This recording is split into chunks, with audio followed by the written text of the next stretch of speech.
সাইয়েদনা সুমামা ইবনে উসাল রাদিয়াল্লাহু তাআলা আনহুর কথা মনে পড়ে যায়। তিনি ছিলেন ইয়ামামার বাদশা। মদিনাতে বিশ্বনবীকে হত্যা করার নিয়তে এসেছিলেন। গোপনে গোপনে বিশ্বনবীকে হত্যা করে আবার ইয়ামামাতে তিনি ফিরে যাবেন। কিন্তু কি অবাক করা কাণ্ড, হত্যা করতে পারে নাই, সাহাবাদের হাতে তিনি ধরা পড়ে গেলেন। তো বিশ্বনবী সাল্লাল্লাহু আলাইহি ওয়াসাল্লাম সাহাবাদেরকে বললেন, তোমরা সুমামার সাথে ভালো আচরণ করো। আর বিশ্বনবী নিজের উট থেকে দুধ দহন করে ওনার বাড়ির এক কর্মচারীকে বলেছেন, দুধ দহন করে সুমামার জন্য নিয়ে যেও। সুবহানাল্লাহ পড়বেন না? সবাই তো অবাক, ইয়ামামা থেকে আসছে নবীকে হত্যা করতে, বিশ্বনবী দেখে তারে জামাই আদর করে।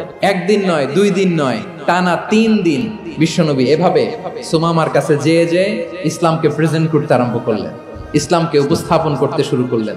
আর তাকে চমৎকার এন্টারটেইনমেন্ট আপ্যায়ন দিতে আরম্ভ করলেন। টানা 3 দিন যখন ইসলামের দ্য বিউটিজ অফ ইসলাম, ইসলামের সুমহান বাণী সৌন্দর্য তার কাছে উপস্থাপন শেষ, তাকে আপ্যায়ন শেষ, বিশ্বনবী বললেন সাহাবাদেরকে, যাও এবার সুমামার হাতের পায়ের রশি দুটো খুলে দাও।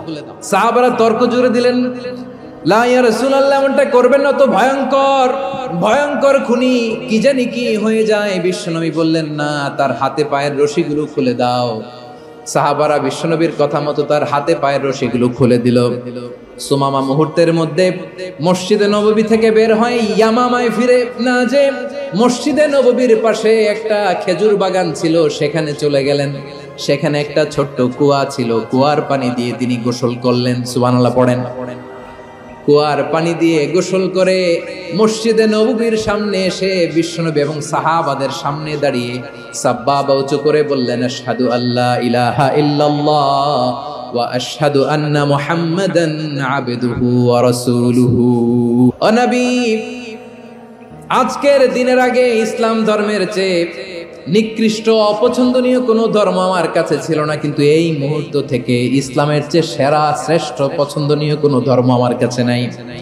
নবী গো, আজকের দিনের আগে মদিনার চাইতে অপছন্দনীয় নিকৃষ্ট কোনো শহর আমার কাছে ছিল না, কিন্তু এই মুহূর্তের পর থেকে মদিনার চাইতে কোনো শ্রেষ্ঠ শহর আমার জানা নাই।